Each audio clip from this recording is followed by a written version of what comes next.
하겠습니다. 우리 구약성경 말라기 우리 3장 우리 7절부터 우리 12절까지 보겠습니다. 제가 가지고 있는 성경책은 구약성경 1329쪽입니다.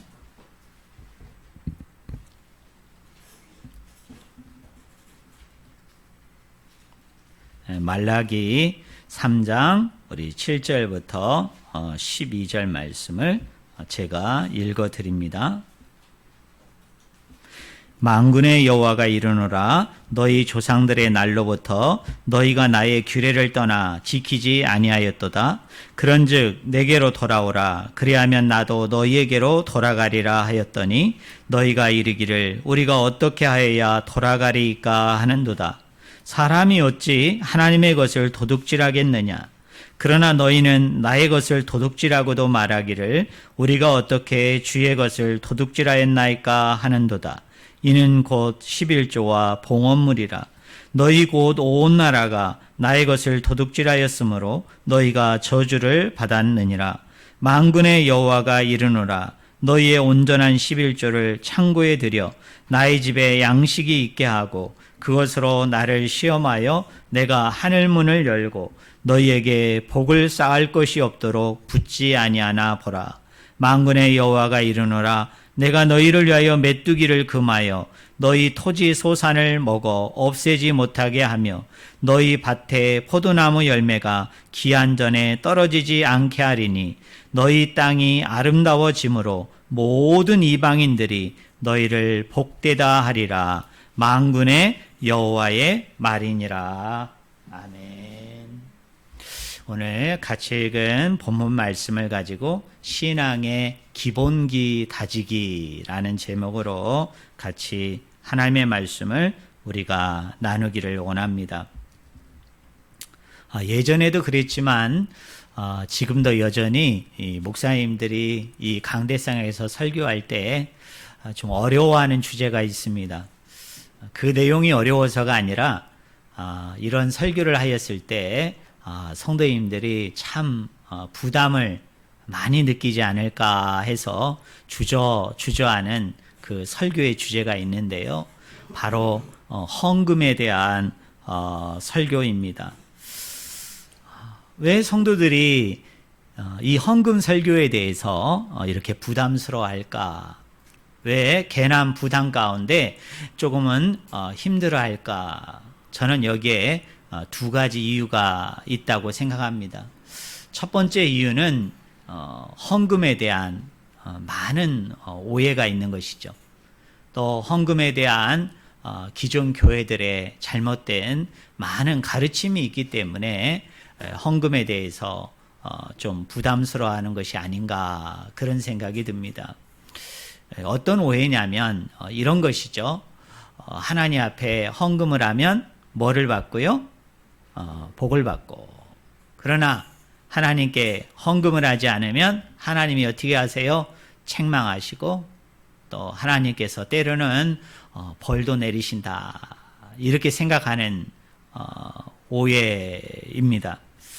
그 대표적인 본문이 오늘 우리가 읽은 그 3장 10절에 보면 이런 말씀이 있죠. 만군의 여호와가 이르노라 너희의 온전한 11조를 창고에 들여 나의 집에 양식이 있게 하고 그것으로 나를 시험하여 내가 하늘문을 열고 너희에게 복을 쌓을 것이 없도록 붙지 아니하나 보라. 많은 분들이 이 본문을 가지고 이제 11조를 설교하잖아요. 또 11조를 강조합니다. 그 강조할 때 뭐라고 얘기합니까? 야, 11조를 내봐라. 당신이 믿음이 없어서 그렇지, 당신이 신앙생활을 이렇게 온전히 못해서 그렇지, 11조를 내면 어떻게 한다고요? 당신의 곳간이, 당신의 금은보화가 있는 그 창고가 어떻게 해요? 차고 넘칠 정도로 하나님께서 그렇게 많은 물질의 복, 또 사업의 복, 여러 가지 갖가지 복을 다 허락해 준다. 역으로 얘기하면 뭡니까? 당신이 11조 생활을 제대로 안 하고 헌금 생활을 제대로 안 해서 늘 그 곳간에 곡식이 없는 거예요. 여러분, 은금이 없는 거예요.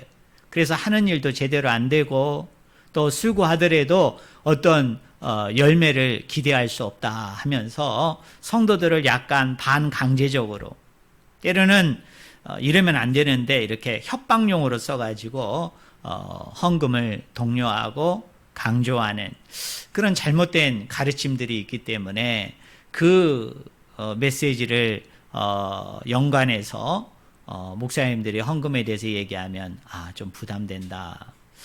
적잖이 부담스럽다. 이런 생각을 하는 것이 아닌가 저는 생각이 듭니다. 또 두 번째는 뭡니까? 탐심, 즉 우상 숭배 때문입니다. 디모데후서 3장 1절과 2절에 보면 이런 말씀이 있어요. 너는 이것을 알라. 말세에 고통하는 때가 이르러 사람들이 자기를 사랑하며 돈을 사랑하며 라고 말씀하고 있습니다. 사도 바울이 이야기합니다. 너희는 이것을 알라. 말세에, 여기 말세가 언제일까요? 예수 그리스도가 이 땅에 재림하는 우주적인 종말을 의미하기도 하지만요. 우리는 말세 그러면 이 세대주의자들이나 또는 잘못된 이 종말론적인 신앙을 가지고 있는 사람들은 그 말세를 다 어디로 몰고 갑니까? 저 먼 미래로 몰고 가죠. 또 최근에 일어난 여러 가지 징후와 징조들을 이야기하면서 봐라. 하나님의 때가 이제 가까이 왔다. 예수님의 재림의 때가 가까이 왔다. 이때가 말세다. 이때가 마지막 때다. 이렇게 이야기를 합니다. 100% 틀린 이야기는 아닙니다만은 그러나 이 설명이 상당히 부족해요. 여러분 상당히 불충분합니다. 성경에서 얘기하는 말세는 예수 그리스도의 오심부터 예수 그리스도께서 이 땅에 다시 오실 때까지의 이 전체 기간을 성경은 뭐라고 얘기해요? 그게 말세다. 그게 마지막 때다. 그렇게 얘기합니다. 그러니까 사도 바울이 이 디모데후서 3장에서 말세에는 이러이러한 현상들이 나타날 것이다. 사람들의 마음 가운데 이러이러한 일들이 나타날 것이다 라는 얘기는 궁극적으로 예수 그리스도께서 이 땅에 재림하기 몇 년 전에 며칠 전에 그 마지막 때에 일어날 이야기를 말씀하는 게 아니라 그리스도께서 이 땅에 오신 때부터 언제까지요? 그리스도께서 다시 이 땅에 오실 때까지 이 전체 기간 가운데 일어나는 일이에요. 그러니까 다른 얘기로 하면 이런 현상들은 과거에도 일어났고 지금 언제도 일어나요? 현재도 일어나고 있고 또 먼 미래에도 계속적으로 일어날 것을 이야기합니다. 그 첫 번째 특징이 뭐라고 얘기했어요? 자기를 사랑하며 라고 얘기합니다. 이제 철학적으로 지금의 시대를 뭐라고 얘기하죠? 포스트 모더니즘의 시대. 한국말로 하면 후기 현대주의 시대에 우리가 살고 있다 이렇게 얘기합니다. 제가 어느 책을 읽어보니까요. 포스트 모더니즘 시대가 되면 4가지 유명한 표현들이 있다는 거예요. 한번 들어보실래요? 첫 번째가 뭐냐면 당신은 자신에 대해서 솔직해야 된다. 요새 우리 젊은이들 그렇거든요. 또 두 번째는 당신 자신을 행복하게 만드는 일을 해야 한다. 그래서 이런 데서 막 욜로족 이런 욜로 문화가 나온 거 아니겠어요? 세 번째로는 당신은 다른 사람에게 피해를 주지 않는 한 당신이 원하는 방식대로 자유롭게 살아야 한다. 마지막 4번째가 뭐냐면 누구도 당신에게 어떻게 인생을 살아야 할지를 말할 권리는 없다. 근데 여러분이 첫 번째부터 4번째까지 계속 얘기하는 게 뭐예요? 나는. 그래서 철저히 뭡니까? 나 중심이에요. 여러분 철저하게 뭐예요? 자기 중심이에요. 그래서 어떤 절대적인 진리, 어떤 절대적인 규범은 없어요. 모든 것은 다 상대성이 있는 거예요. 그래서 오늘 요새 젊은 친구들은 뭐라고 얘기해요? 내가 옳은 것도 옳고 상대방이 옳다고 얘기하는 것도 뭐하다는 거예요? 옳은 거예요. 근데 미개한 사람, 좀 독선적인 사람, 아주 구시대의 사람은 뭐죠? 나는 옳고 당신은 틀리다는 거죠. 내가 생각하는 규범이 있어요. 내가 생각하는 어떤 선의 가치가 있어요. 내가 생각하는 어떤 절대적인 개념이 있다고요. 절대적인 어떤 진리가 있어요. 근데 나는 이게 옳다고 생각하는 거잖아요. 그래서 상대방에게 자, 이런 절대적인 선이 있고 절대적인 규범이 있고 절대적인 법이 있고 신앙으로 얘기하면 절대적인 구원자가 있어요. 절대적인 신앙이 있어요. 이게 옳으니까 당신도 믿으시오. 당신도 그렇게 사시오. 그러면 요새 젊은 친구들은 이걸 견뎌할까요? 못 견뎌할까요? 못 견뎌하죠. 왜 그래요? 이거는 너무 독선적인 거예요. 이거는 너무 미개한 거예요. 너무 구시대적인 거예요. 현대 포스트 모더니즘에서는 뭐예요? 모든 게 상대적인 거예요. 내가 생각하는 것도 옳고 당신이 생각하는 것도 옳으니까 서로 옳은 것을 인정하면 어떻게 할 수 있어요? 윈윈하면서 그런 세상이 돼야만 어떤 세상이 돼요? 행복한 세상이 될 수 있다. 유토피아를 꿈꾸는 거죠. 그런데 이 모든 논리의 가장 근간, 가장 기본이 뭐냐면 철저하게 자기중심적이에요. 철저하게 내 중심적이에요. 이게 신앙생활에서도 마찬가지죠.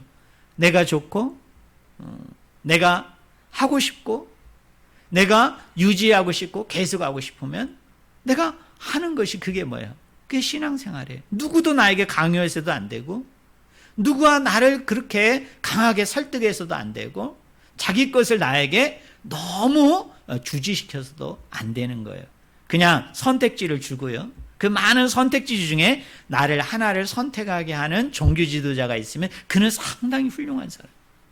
그런데 어떤 종교 지도자가 있는데 딱 하나만 얘기하고 너에겐 다른 선택지가 없어. 이게 규범이야. 이게 법이야. 이게 절대적인 거야. 이것만이 진리야. 그러니 너는 이거 하나만을 선택해. 그러면 그 종교적인 지도자는 뭐예요? 그건 구시대적인 사람이고 아주 독선적인 사람이고 비이성적인 사람이에요. 그래서 그런 사람들은 어떻게 돼요? 철저하게 사회에서 배제하고 터부해야 된다. 그렇게 생각하는 것이 오늘날 사람들의 생각이에요. 사도 바울이 아주 오래전의 사람이지만 이걸 내다본 거예요. 말세가 되어지면 사람들이 자기를 사랑하게 되어질 것이다. 그 의미예요. 그 다음에 두 번째는 뭐라고 얘기합니까? 돈을 사랑하게 되어질 것이다. 만몬신앙이죠. 돈이 최고의 가치예요. 여러분, 돈이 최고의 선이에요. 돈이 최고의 자랑이에요. 그래서 돈을 가져야만이, 그 돈을 내가 넉넉히 소유하는 것만이 그것이 행복의 지름길이라고 여기죠. 그래서 모든 불행은 어디서부터 비롯됩니까? 돈이 없다는 것에서, 여유가 없다는 것에서 자기는 되게 불행하다고 생각을 해요.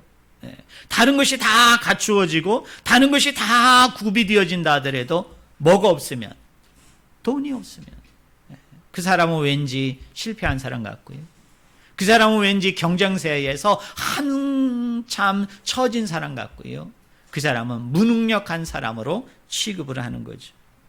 마틴 루터라는 16세기의 유명한 종교개혁자가 있었는데요. 이 마틴 루터가 인간의 회심, 여러분 회심이 뭐죠? 돌이킴이죠. 돌이킴. 하나님께 돌이키는 거예요. 하나님께 돌아오는 거예요. 이 회심에는 세 가지 종류의 회심이 있다고 그랬어요. 첫째로는 뭐냐? 가슴의 회심. 두 번째로는 정신의 회심이 있다는 거예요. 마지막 세 번째가 독특합니다. 주머니에 회심이 있다라고 얘기했어요. 그러면서 마틴 루터가 뭐라고 얘기하느냐? 앞에 나오는 두 가지의 회심은 그래도 쉽다는 거예요. 근데 가장 어려운 건 뭐죠?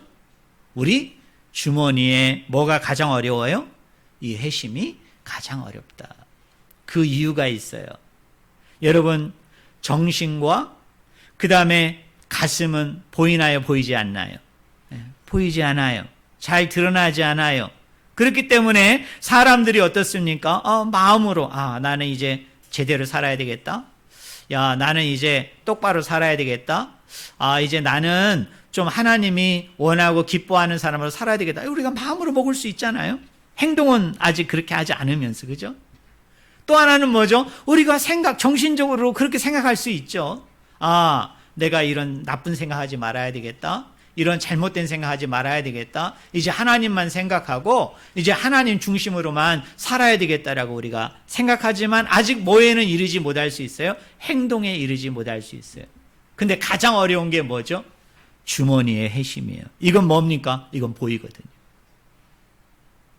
여러분 이건 하는지 안 하는지 나도 알 수 있어요. 또 뭐예요? 주변에 있는 사람들이 유심히 그 영혼과 그 사람을 살펴보면 그 사람이 정말 주머니에 회심을 하는지 회심을 안 하는지 알 수 있어요. 영국에 한때 부흥운동을 일으켰고 또한 감리교의 창시자였던 요한 웨슬리라는 사람이 있어요.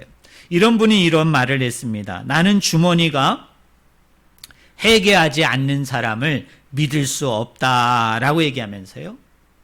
주머니가 회개하지 아니하면, 다른 말로 얘기하면 자기의 주머니를 열어서 누군가의 나의 도움을 절실히 필요로 하는 사람들이 이웃인데 그 사람에게 그것을 열지 않으면, 그것을 나누지 않으면 그 사람은 나는 진짜로 진실로 참되게 회개했다라고 나는 보지 않는다. 나는 믿지 않는다라고 얘기하는 거예요. 그만큼 뭐예요? 이 돈주머니, 이 주머니의 안에 있는 이 돈을 가지고 하나님의 선하고 아름답고 진심 어리고 양심 어린 그런 결단과 행동을 하는 것이 쉽다 어렵다? 어렵다. 오늘 본문은 특별히 11조에 대해서 강조하고 있는 구약의 몇 안 되는 그 본문 중에 아주 대표적인 본문입니다. 그런데 우리가 이 본문을 볼 때 이렇게 한 절 한 절을 보면요, 우리가 헌금에 대해서 오해할 수 있고 헌금에 대해서 잘못된 가르침을 우리가 행할 수 있어요. 여러분, 이단과 정통의 차이가 뭔지 아세요? 이단은 성경을 한 곳 한 곳만 봅니다. 한 절 한 절을 봐요. 뭐에 맞게? 자기 구미에 맞게. 어떤 걸 설정해 놓고 그것에 맞게 성경을 갖다가 깨워 맞히는 게 이단이거든요. 그럼 정통은 뭡니까? 전체를 보는 거예요. 전체. 성경 이야기를 통해서 뭔가 핵심적인 진리를 꺼내고요, 성경의 여러 가지 문맥과 내용들을 통해서 성경에서 얘기하는 중요한 가치, 중요한 사상, 중요한 믿음들을 끄집어낸다. 그게 뭐예요? 그게 여러분 정통이에요. 그래서 오늘 본문도 우리가 문맥을 잘 살펴봐야 돼요. 한 절 한 절을 보면 마치 투자의 원리죠. 내가 하나님 앞에 이만큼 투자했더니 하나님이 그만큼 나에게 갚아주든지 아니면 그 이상으로, 쉽게 얘기하면 30배, 60배, 100배로 갚아준다라고 오해할 수 있는 본문이 오늘 본문 안에 분명히 있어요. 그렇지만 문맥적으로 봤을 때는 오늘 본문이 그걸 얘기하는 게 아니거든요. 내가 뭔가를 드리니까 하나님이 나에게 복을 준다.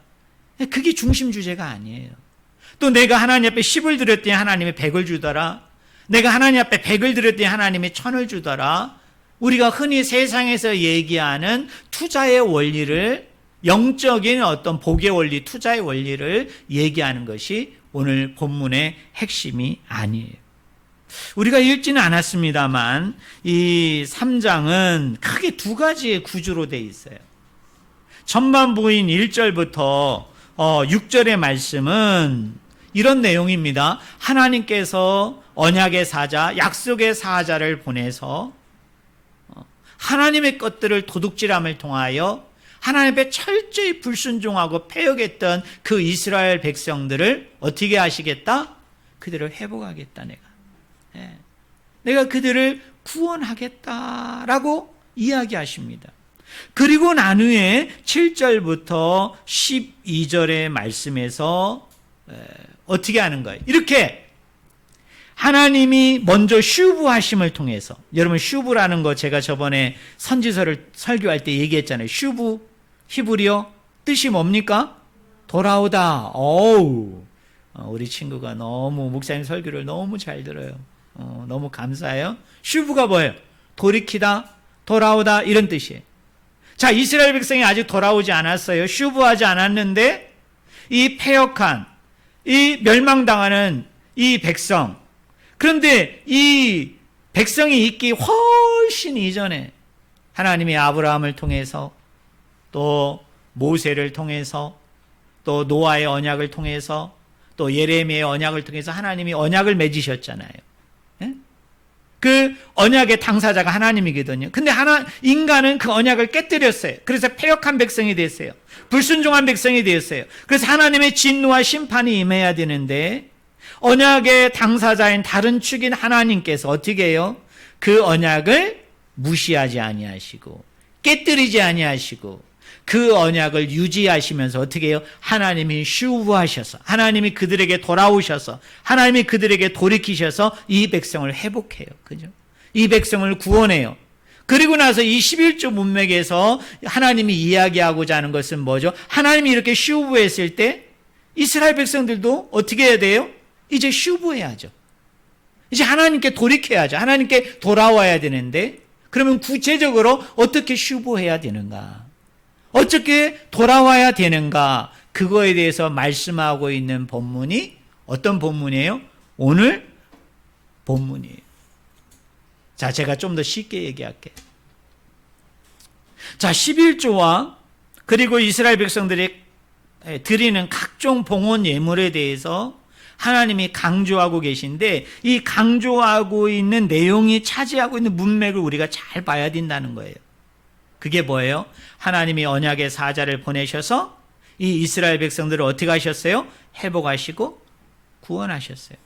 이 회복과 구원의 은혜를 체험한 성도들이 하나님 앞에 그 은혜를 표현하는 데 있어서 그 사랑에 대해서 내가 표현하는 데 있어서 가장 기본기로서 하나님이 우리에게 강조하고 있는 것이 뭐냐?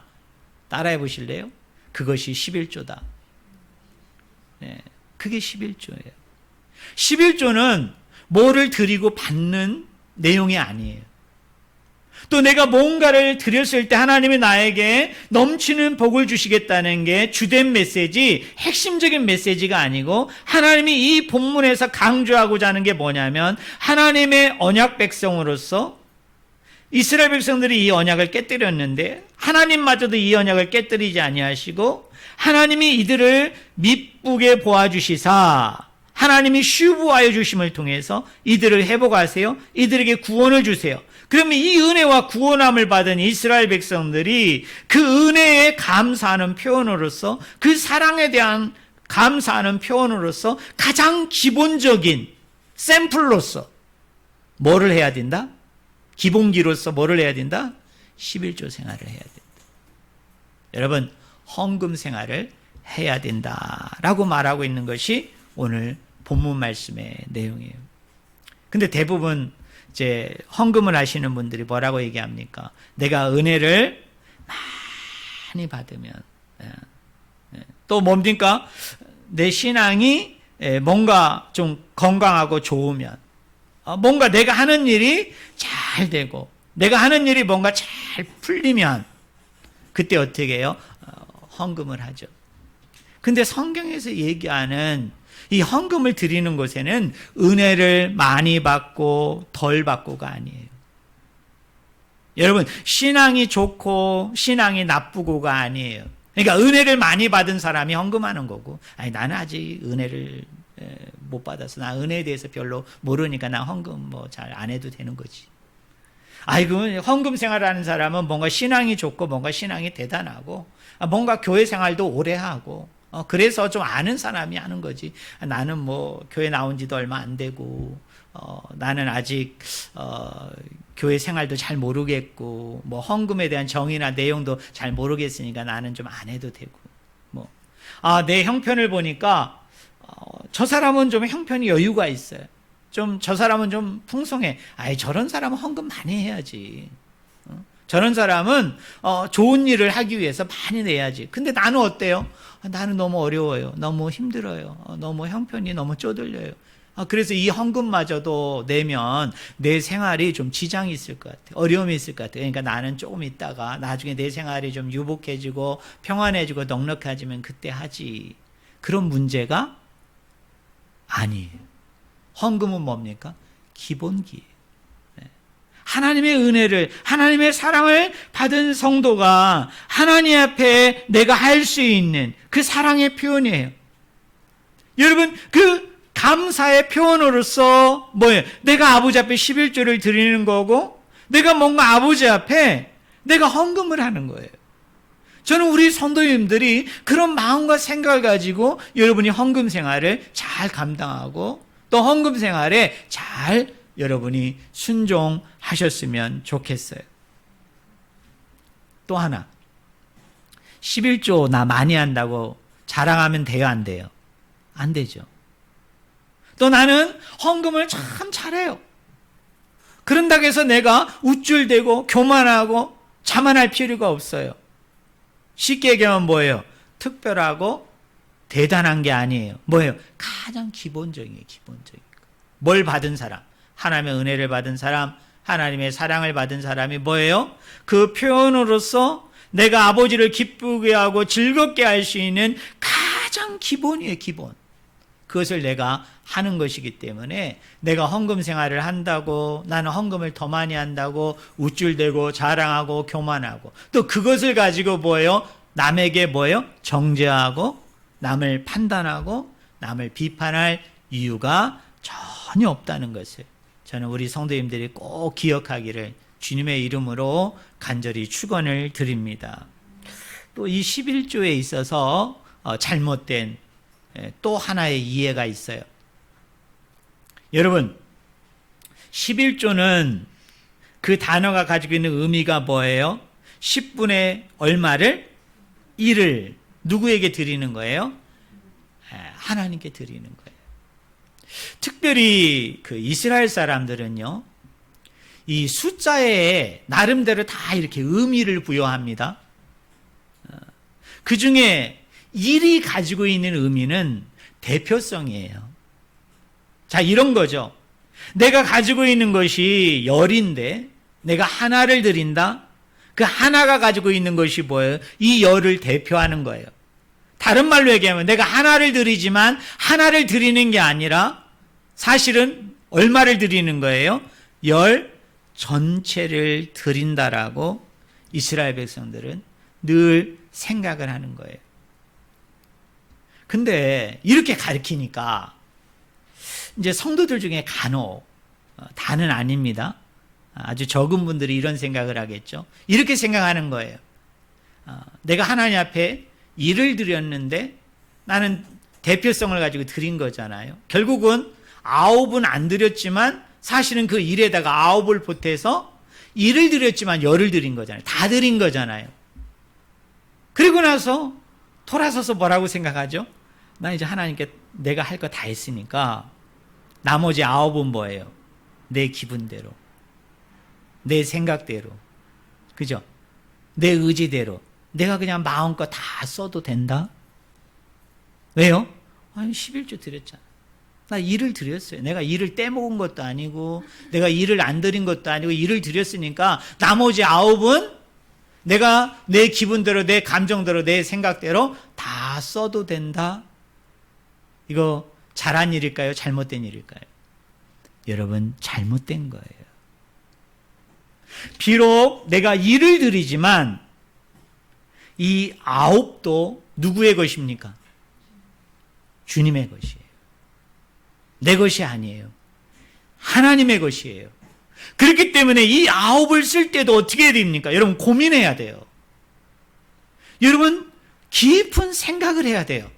어떤 고민, 어떤 생각을 해야 돼요? 어떻게 하면 내가 하나님의 방법대로, 하나님이 기뻐하시는 대로, 하나님이 가장 즐거워하시고 하나님이 가장 선하게 여기는 방법을 가지고 내가 이 돈을 자식을 위해서 쓰든, 내가 이 돈을 가지고 뭐 식료품을 구입하고 뭐를 위해서 내가 쓰든, 내가 이 돈을 가지고 어디 여행을 하는 데 있어서 경비를 쓰든, 내가 저축을 하든 투자를 하든 뭐를 하든 우리가 늘 고심하고 고민해야 돼요. 뭐예요? 하나님의 영광을 위해서, 하나님의 기쁨과 즐거움을 위해서. 같은 돈이라면 그것이 적든지 많든지, 나에게 많이 있든지 아니면 조금 있든지, 하나님이 가장 기뻐하고 하나님이 가장 즐거워하는 것이 무엇일까를 고민하는 가운데 그 돈을 잘 써야 돼요. 일은 잘 썼는데 나머지 9을 잘못 썼다. 성경은 그것도 뭐라고 얘기합니까? 그것도 도둑질이라고 얘기하거든. 하나를 안 드리는 것도 도둑질이지만 놀라운 건 뭐죠? 하나를 드리고 9을 주님을 향한 고민 없이, 주님을 향한 생각 없이, 고려 없이 이것을 썼다면 이건 역시도 하나님의 것을 내 방식대로, 내 방법대로, 내 의지대로, 내 욕심대로, 내 쾌락대로 썼기 때문에 이것도 뭐다? 이것도 도둑질한 것이다. 그래서 이사야서 1장에 보면 이스라엘 백성들이 하나님 앞에 막 양을 잡아오고 염소를 잡아오고 하나님 앞에 여러 가지 갖가지 많은 제물을 드렸어요. 그리고 하나님 앞에 열심히 기도했어요. 그리고 성가대가 아름다운 찬양을 하나님 앞에 드렸어요. 그런데 하나님이 뭐라고 얘기하죠? 내가 이것을 받지 않겠다. 내가 이것을 듣지 않겠다. 내가 이것에 대해서 응답하지 않겠다. 왜요? 너희 손에 피를 묻혔다는 거예요. 내가 이거에 대해서 가증히 여긴다는 거예요. 여러분, 이를 드림으로 내가 나머지 9을 담아서 하나님께 드립니다. 이게 11조에 있어서 핵심 가치예요. 핵심 정의예요. 근데 여기에서 2가지가 더 필요해요. 하나는 뭐죠? 나머지 9도 뭐를 위해서 드려야 돼요? 하나님의 영광을 위해서. 어떻게 하면 하나님이 더 기뻐하고 즐거워하는 방법으로 내가 이것을 잘 쓸 수 있을까 고민해야 돼요. 여러분, 생각을 깊이 해야 돼요. 마지막 3번째는 뭐죠? 이 모든 것이 이루어질 때 하나님은 하나를 통해서 9도 어떻게 하세요?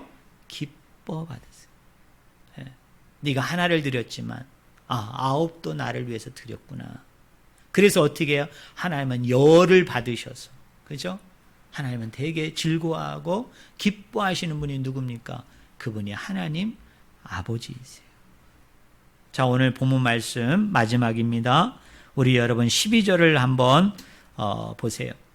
제가 12절을 읽어드리겠습니다. 너희 땅이 아름다워짐으로 모든 이방인들이 너희를 복되다 하리라. 만군의 여호와의 말이니라. 여기 너희 땅이 아름다워짐으로 라고 말씀하죠. 이걸 원어를 직역하면 이런 뜻이에요. 한번 따라해 보세요. 너희가 아름다운 땅이 될 것이다. 누가요? 내가 아름다운 땅이 될 것이다. 여기 땅은 우리가 흔히 생각하는 토지만 생각하실 필요가 없어요. 이 땅은 뭐냐? 물이에요, 물이. 좀 더 고상한 용어로 얘기하면 뭐죠? 공동체예요, 공동체. 내가 하나님 앞에 나의 신앙의 가장 기본기가 되는 이런 11조와 헌금 생활을 내가 충실하게 잘 감당하였더니 또 내가 하나를 드림으로 열을 드린다는 고백과 9을 고민하고 9을 생각하는 가운데 하나님이 기뻐하고 즐거워하는 방법으로 잘 사용해서 이 9마저도 아버지 앞에 이렇게 드렸더니 하나님이 우리에게 복을 주신대요. 어떤 복이에요? 우리를 뭐가 되게 하겠다? 아름다운 땅이 되게 하겠다. 내가 아름다운 무리, 공동체가 되게 하겠다. 다른 말로 얘기하면 우리의 가정이, 우리가 몸담고 있는 이 교회 공동체가, 여러분이 몸담고 있는 지내고 있는 그 지역 공동체가, 민족 공동체가, 세계 열방 공동체가 하나님의 아름다운 땅이 될 것이다. 아름다움이 그 땅에 있을 것이다. 근데 그게 누구예요? 내가 그렇게 된다는 거예요. 다른 말로 얘기하면 여러분이 있음을 통해서 여러분의 가정이 그런 아름다운 공동체가 되는 줄로 믿습니다. 여러분이 있음을 통해서 우리 교회가 아름다운 공동체가 되는 거예요. 우리가 있음을 통해서 이 지역과 이 민족과 세계 열방이 아름다운 땅, 아름다운 공동체가 될 수 있어요. 그러면서 많은 이방인들, 여기 이방인들은 누구를 얘기해요? 내 주변에 있는 많은 사람들이 뭐라고 얘기해요? 여러분 따라해 보실래요? 참 복되다. 누가요? 나를 보고서 너 참 복되다. 너 참 복되다. 쉽게 얘기하면 곳간에 그분 보화가 가득 찼기 때문에 야, 너 어쩌면 그렇게 복을 받았냐? 너 11조 했더니 네 곳간이 그렇게 넘쳤어? 너 정말 대박 맞았네? 너 복 받았네? 그런 개념이 아니라고요. 그 정도의 수준에 머무는 게 아니고 하나님께서 우리의 이런 삶, 우리의 이런 행실을 보시고 그거보다 더 높은 차원, 더 대단한 차원에서 우리에게 복을 주시는데 이방인들이 우리를 보고 칭찬한다는 거예요. 너 참 복 있다. 너 참 복덩이네. 왜요? 내가 그런 생활을 했더니 나를 통해서 가정이 회복되고요. 나를 통해서 하나님이 이 교회 공동체를 회복하시고 나를 통해서 뭐예요? 이 지역과 이 민족과 세계 열방을 뭐 하시겠다는 거예요? 회복하시겠다. 그런 아름다운 공동체로 네 가정을 만들어줄게. 네 교회 공동체를 그렇게 만들어줄게. 네 지역과 민족과 세계 열방을 그렇게 만들어줄게. 이게 하나님의 놀라운 특권이에요. 이게 하나님의 놀라운 축복이에요. 아무쪼록 하나님의 은혜와 하나님의 사랑을 힘입은 자로서 가장 기본적인 표현으로 여러분 우리가 헌금 생활을 여러분이 잘 감당하셨으면 좋겠어요. 혹시나 여러분들 중에 저는 부담돼요. 여러분 우리 하나님이 많이 드리란 얘기가 아니거든요. 다 드리란 얘기가 아니거든요. 여러분 믿음의 수준, 여러분 신앙의 그 수준에 맞추어서 작은 것이지만 중요한 건 뭐냐면 그 드리는 재물에 있지 않아요. 어떤 그 드리는 양이나 수에 있지 않아요. 내가 단 1을 드리든 내가 단 2를 드리든 얼마를 드리든 여러분 그곳에다가 내 마음을 담는 거예요. 내 마음을. 여러분 그곳에다가 내 신앙을 담는 거죠. 뭐예요? 나는 이만큼 주님을 사랑해요.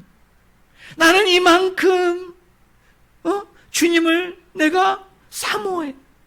내가 단돈 1,000원을 드리고 10,000원을 드리고 내가 단돈 얼마를 드린다 할지라도 그곳에 내 마음을 담으세요. 하나님 나는 이렇게 주님을 사랑해요. 나는 이렇게 주님을 사모해요. 그러면 하나님은요 그 양과 질과 수에 관여 없이, 그래서 여러분 이스라엘 백성이 드리는 제물 중에는 양의 첫 새끼도 있지만 가정 형편이 어려운 사람은 비둘기라도 드리라는 거 아닙니까? 그것도 어려우면 뭐라고 그랬어요? 자기 집에 있는 밀가루.